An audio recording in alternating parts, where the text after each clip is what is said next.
Friends, మీ అందరికీ వందనాలండి. ఈరోజు మనము దేవుని ప్రేమ, మనుషుల ప్రేమ అనే విషయాలను మీకు ప్రభు ప్రేమలో మనం ఏ విధంగా ఉన్నాం, మనుషుల ప్రేమలో మనం ఏ విధంగా ఉన్నామో ఒకసారి జ్ఞాపకం చేసుకుందాం. దేవుడు గొప్పవాడు. ఈరోజు మనము సజీవులుగా ఉన్నామంటే, ఈ సృష్టి ఉన్నదంటే, మనం జీవిస్తూ ఉన్నామంటే, ఈ భౌగోళిక వస్తువులన్నీ మన ప్రాణాన్ని నిలిపే ప్రాణవాయువు మనలో ఉన్నదంటే, ప్రాణం మనలో ఉన్నదంటే దీని అంతటికి కారణము దేవుని ప్రేమ మాత్రమే. ఈ విషయాలు ఆయన బిడ్డలకు, ఆయన ఎవరి మనోన్నతురాలు అయితే తెరుస్తాడో వారికి మాత్రమే, ఎవరైతే జ్ఞానంతో ఉంటారో, ఎవరైతే సత్యాన్ని గ్రహించే హృదయాన్ని కలిగి ఉంటారో వారికే దేవుడు ఈ విషయాలను బయలుపరుస్తున్నాడు, తెలియపరుస్తాడు. ఎవరికి పడితే వారికి దేవుని ప్రేమ అనేది తెలియదు. ఎందుకంటే దేవుడు ఆయన కృప చొప్పున ఈ యొక్క సృష్టిని, ఈ యొక్క సమాజాన్ని, మానవుణ్ణి నిర్మించి మానవునికి కొన్ని అధికారాలు ఇచ్చాడు, అవకాశాలను కల్పించాడు, ఆదరిస్తున్నాడు, పోషిస్తున్నాడు, జీవింపజేస్తున్నాడు. ఆయన జీవాధిపతి. ఒక మానవునికే కాదు, సకల జీవరాశులకు ఆయన పోషణకర్త, ఆయన నిర్మించిన దేవుడు. సో ఆయన ప్రేమ ఉన్నతమైనది, నిరంతరం ఉండేది. కానీ మానవుల ప్రేమ అంటే, మనం ఎవరైనా మనల్ని ప్రేమిస్తేనే ప్రేమించగలం, ప్రేమించకపోతే ప్రేమించలేము. కానీ దేవుడు మనం ఆయనను ప్రేమించినా ప్రేమించకపోయినా, దూషించినా కూడా ఈ మానవుల పట్ల ఆయన ప్రేమ ఎంతో ఉన్నతంగా ఉన్నది. కానీ మానవుడు అన్ని విషయాలను తెలుసుకుంటున్నాడు. తనను సుఖించి బ్రతికే విషయాలయందే, ఈ లోకంలో అభివృద్ధి అనుకొని ఆ విషయాలయందే తన హృదయాన్ని పెట్టి ఆ విషయాలను తెలుసుకొని వాటి విషయంలోనే సంతోషపడుతున్నాడు. ఆ సంతోషం నిరంతరం కానిదని, అశాశ్వతమైనదని గ్రహించలేకపోతున్నాడు. కానీ దేవుని ప్రేమ శాశ్వతమైనది. ఒకని తల్లి మరిచినా, తండ్రి మరిచినా నేను విడువను అంటున్నాడు దేవుడు. ముదిం వరకు నిన్ను ఎత్తుకునేవాను నేనే అని దేవుడు సెలవిస్తున్నాడు. మరి దేవుడు ఆయన సృష్టించిన సృష్టి కాబట్టి, ఆయన బిడ్డలం మనం కాబట్టి ఆయన ప్రేమ చాలా గొప్పది. మన మీద మనకు ఎంత శ్రద్ధ ఉంటుందో మనకంటే ఎక్కువగా ఆయనకి ఈ మానవుల పట్ల, ఈ జీవరాశి పట్ల, సృష్టి పట్ల శ్రద్ధ ఉన్నది. మానవుడు ఈ లోక ఆశలో పడిపోయి దేవుడు నాకు ఏమిచ్చాడు అనే ఆలోచనలో దేవునికి దూరంగా ఉంటున్నాడు. ఏమిచ్చినా కూడా మరి ఇక్కడి నుంచి తీసుకుపోలేడు అన్న సంగతి గ్రహించలేకపోతున్నాడు. ఎన్ని కోట్ల ఆస్తులు ఇచ్చినా, ప్రపంచాన్ని తీసుకొచ్చి అతని చేతిలో పెట్టినా కూడా ఇక్కడి నుంచి తీసుకుపోలేడు అనే విషయాన్ని గ్రహించలేకపోవడం వలనే, ఈ లోకాశలు పెరగడం వలనే దేవునికి మానవుడు దూరమవుతున్నాడు. మానవుని ప్రేమ పరిమితమైనది, బలహీనమైనది. మానవుల మధ్య ప్రేమ ఉండాలని దేవుడు చెప్తున్నాడు. కానీ మానవుని జీవితం అనేది ఒక లిమిట్. ఈ లిమిట్లెస్ లైఫ్ కాదు మానవుని. ఒక లిమిట్గా దేవుడిచ్చిన పరిధిలో మాత్రమే మానవుని జీవితం ఉంటుంది. దేనిని మనం అధికంగా ప్రేమించకూడదని చెప్తున్నాడు. ఎందుకంటే ఇక్కడ శాశ్వతం కాదని ఎన్నో సత్యాలను ఎంతో మనకంటే ముందు ఉండి చనిపోయిన వాళ్ళ ద్వారా మనం గ్రహించగలుగుతున్నాం. అయినా కూడా మనిషి ఆశ ఈ లోకానికే అంటిపెట్టుకొని, ఈ లోకం శాశ్వతమని ఈ లోకాశలతో మత్తిల్లిపోతున్నాడు. కానీ దేవుని ప్రేమను తెలుసుకోవాలి. దేవుని ప్రేమ చాలా గొప్పది. అది ఎంత గొప్పదంటే, మనం ఈ లోకాశలలో పాపంలో పడిపోయి ఆయనను తెలుసుకోకుండా నశించిపోతున్నామని, మన కోసం తన రక్తాన్ని కార్చాడు, తన ప్రాణాన్ని ఇచ్చాడు, మన కోసం సిలువ వేయబడ్డాడు. ఎందుకు అలా చేశాడంటే, ఆ విధంగా ఎందుకు చేయవలసి వచ్చిందంటే, మనం నశించిపోతున్నాం. మానవుని మళ్ళా పవిత్రంగా మార్చుకొని తన బిడ్డగా చేర్చుకోవాలంటే మానవునికి ఒక అవకాశం ఇవ్వాలి. ఆ అవకాశం ఎలా వస్తుంది? మానవుడు ఎందుకు పాపం చేస్తున్నాడు? తను ఈ లోకంలో బతకాలనే ఆశతోనే, ప్రాణభయంతోనే పాపం చేస్తున్నాడు. కాబట్టి ఆ ప్రాణానికి ప్రాణం, నిష్కలంకమైన ప్రాణం ఇచ్చినప్పుడే, బలిగా అర్పించినప్పుడే ఆ పాపం నుంచి మానవునికి విముక్తి కలుగుతుందనే సంగతి దేవునికి తెలుసు. కాబట్టి ఆయన మన కోసం మన స్థాయికి వచ్చి, నరునుగా వచ్చి మనకు ప్రాణాన్ని పెట్టడం జరిగింది. అలా పెట్టడం వల్ల, ఆయన రక్తం ఇవ్వడం వల్ల ఈ ప్రపంచ మానవులందరూ పాప విముక్తి పొందడానికి అవకాశాన్ని కలిగి ఉన్నారు.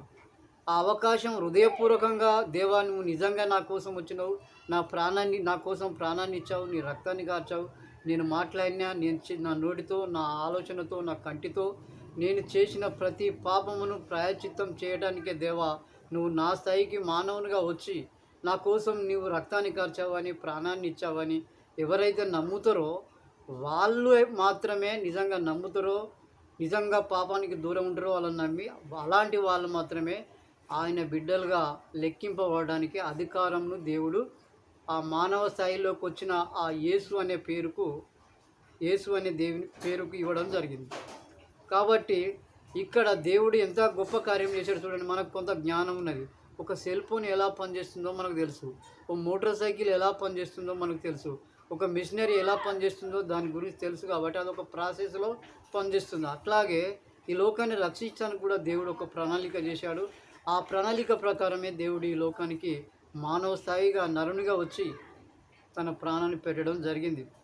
ఆ ప్రాణం అట్లా ఇక్కడ ఈ శరీరంలోకి ఒక ప్రాణం వచ్చిందంటే ఇక్కడ ఉండే అపవాది పాపం అనే ఈ మృత్యు అనేది మనిషి చేత పాపం జయిస్తుంది. పాపం చేయకపోతే నువ్వు ఇక్కడ బతకలేవు అనేది వెంటాడుతాడు.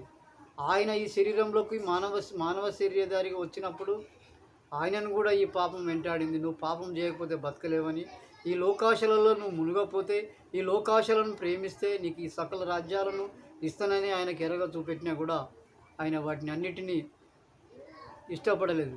ఆయన ఏ లక్ష్యంతో వచ్చిండో నిష్కలంక ఏ పాపం చేయకుండా మన కోసం తన ప్రాణాన్ని పెట్టడం జరిగింది, తన రక్తాన్ని కార్చడం జరిగింది, తిరిగి మరణాన్ని జయించడం జరిగింది.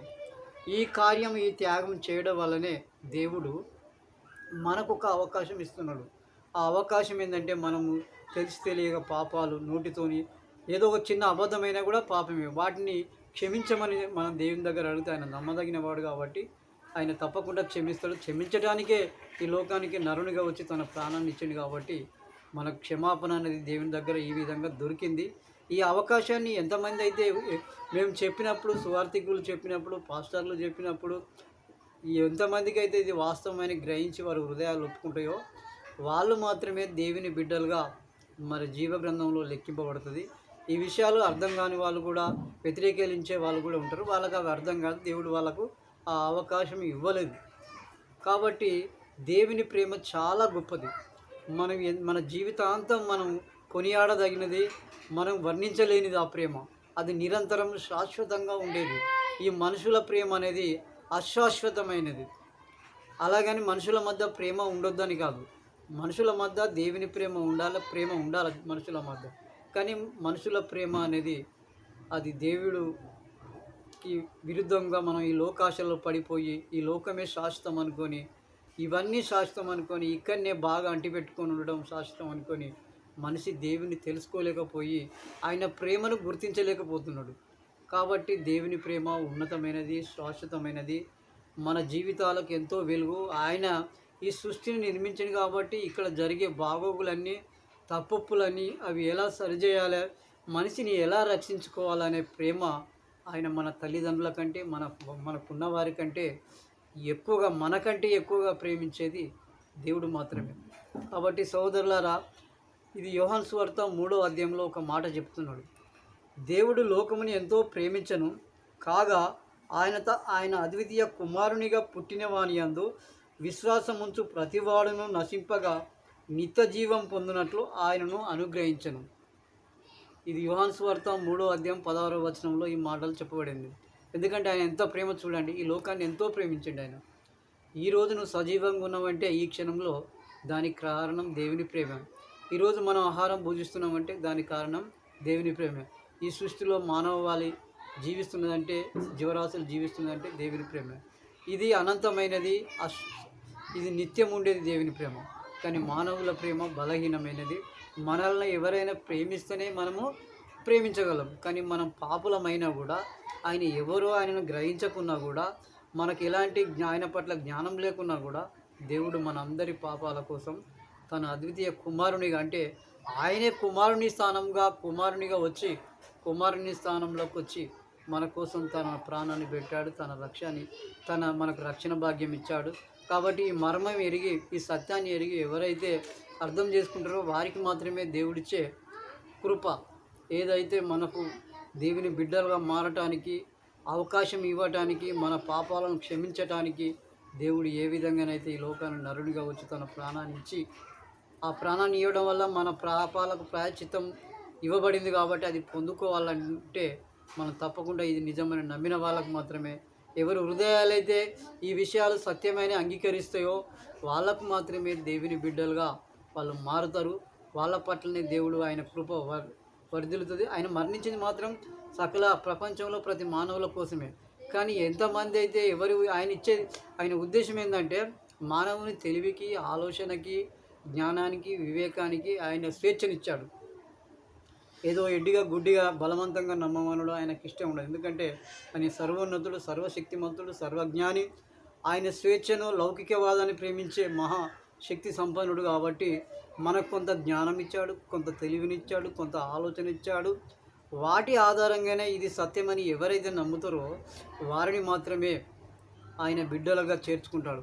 మరి మిగతా వాళ్ళు ఆలోచించారంటే ఈ లోక ఆశలలో, ఈ లోకంలో పాపంలో పడి మనిషి ఏమవుతున్నాడంటే తనకున్న వివేకాన్ని, తనకున్న హృదయాన్ని, తనలో ఉన్న మంచితనాన్ని, తనలో ఉన్న శక్తిని కోల్పోయి ఈ లోకాశలో పడిపోయి పాప జీవితంలో ఉంటూ దేవుని జ్ఞానాన్ని తెలుసుకోకుండా మత్తులై ఉంటుండే కాబట్టి అలాంటి వాళ్ళకు దేవుడు అర్థం కాడు. ఎవరైతే ఆయనను అర్థం చేసుకోవడానికి ఆల్రెడీ నాలెడ్జ్ అండ్ విజ్డమ్ అనేది, పవర్ అనేది మనిషికి ఉన్నది. వాటిని ఎప్పుడు కోల్పోతాడంటే పాపంలో పడిపోయినప్పుడు. ఈ లోకాశలతోనే ఇది సత్యం అనుకొని, ఈ లోకాశలే నిజం అనుకొని, ఈ నీతి విషయాల పట్ల విముఖంగా ఉండే వాళ్ళకు నీతి ఎందుకులే, నీతితో నేను బతకలేనులే అని ఎవరైతే మత్తులో ఉంటాడో వాళ్లకు దేవుని సంగతులు అర్థం కావు. కాబట్టి ఆయన చనిపోయింది మాత్రం అందరి కోసం, అర్థం చేసుకొని రక్షణ పొందుకునేది మాత్రము కొద్దిమంది మాత్రమే. కాబట్టి దేవుని ప్రేమ చాలా ఉన్నతమైనది, మనుషుల ప్రేమ అనేది చాలా పరిమితమైనది. మనల్ని ఎవరైనా ప్రేమిస్తేనే ప్రేమించగలుగుతాం. కానీ మనం ప్రేమించకున్న దేవుడు మన కోసం వచ్చాడు, ఆయన ప్రాణాన్ని ఇచ్చాడు. ఈ సత్యాన్ని దేవుడు మన అందరి హృదయాల్లో, మీ అందరి హృదయాల్లో తెలిసి మరి ఆయన ఆశీర్వదించి ఆయన బిడ్డగా మనందరినీ చేర్చుకొని రక్షించుటకు ఆయన కృపగలవాడు, సర్వశక్తిమంతుడు కాబట్టి ఆయన యందు ఈ వాక్యాలు ఎవరైతే విన్నారో వారందరికీ దేవుడు రక్షణ భాగ్యం దయచేయునుగాక. ఇంకా మరింత విశ్వాసం, ఆశీర్వాదములు దయచేయునుగాక. ఆమెన్.